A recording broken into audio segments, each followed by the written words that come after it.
We met, didn't we, a number of years ago now, and you knew that we were doing a lot of work with young adults with an ID or an SEN, and you introduced Choice Support to me, which was amazing, which is where we got Jonathan and Eddie from. Yeah, absolutely, because I introduced our charity, which is Choice Support, as you say, and we work with all disabilities, autism, learning differences, and also hearing impairments and severe mental health needs. So all our clients are looking for somewhere to work and be paid.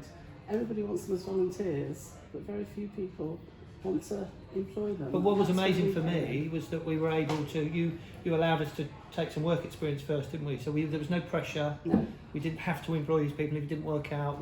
So we set up some work experience, didn't we? And we took the boys on. And also I said to you about I wasn't looking for full-time or part-time. No. I was just looking for those few hours where you desperately needed somebody, but it wasn't enough for you to actually put a job out there. I think the reason people are perhaps not rushing to employ people with disabilities is fear of the unknown. I've recently done some training sessions with one of our guys who's just employed somebody, and he's desperate to do it right, but he's never worked with anybody with autism. So I went in, which is part of my job, to explain to them what it is, what they need to be aware of, what autism means, what it means for them as employers. It really isn't hard, it's about just being aware of what you say to them, and just being aware of sensory overload. If there's too much noise or too many instructions or anything, they can become overwhelmed. So it's about making it very clear that everything is stripped back to very basic language, one instruction at a time, and just making it easier for them to manage. But the plus side is, when they're here to work. They're not here to socialise. They're not here to do anything other than what they're here to do, which is work.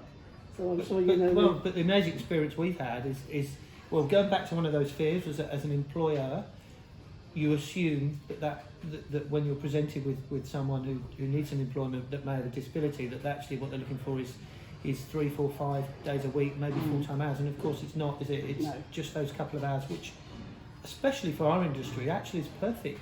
Jonathan, for instance, comes in and just does that little lunch period. Those 2 hours are absolutely perfect for Jonathan, and they're perfect for us. Yeah. I don't have to find more hours either side of that lunch rush. So actually it's brilliant. Eddie comes in and does Thursdays and just does 3 hours chopping vegetables. But he releases then another chef with maybe a bigger skill set to get on with something else. So that's brilliant for me. Absolutely. So yeah, it's thinking outside that box a bit, isn't it? Whereas I think as an industry, we look all the time and think we have to fill certain shifts. Yeah. And that's, your guys don't necessarily need that, do they? No, I mean, a lot of them have quite a lot of activities and things that they do.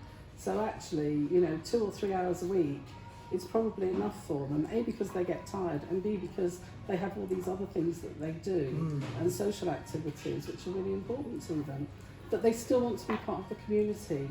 They still want to go out and earn the money just like their parents are doing and their siblings. They still want that, and that's really important. And we as a charity, we work to what they want to do. And we're a person-centred approach. So we take our time with them when they're ready to start job searching, or they're ready for us to go out and start approaching employers, then we do. But other than that, this is at their pace and what's comfortable for them.